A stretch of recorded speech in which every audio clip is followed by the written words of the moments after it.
Well, my Xj40 just decided to stop on me the other day. Just while it was parked here, it started and then stopped.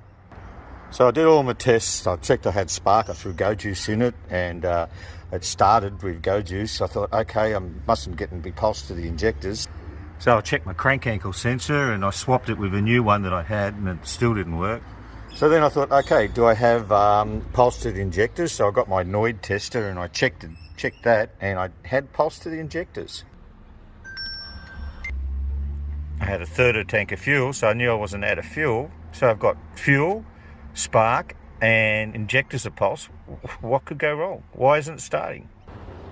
So it did sit in the rain for a couple of weeks. So I have water in the fuel tank.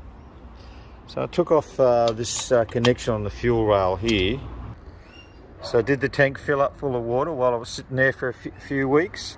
Sadly, the answer is yes. So I'll have to pull that fuel filter out.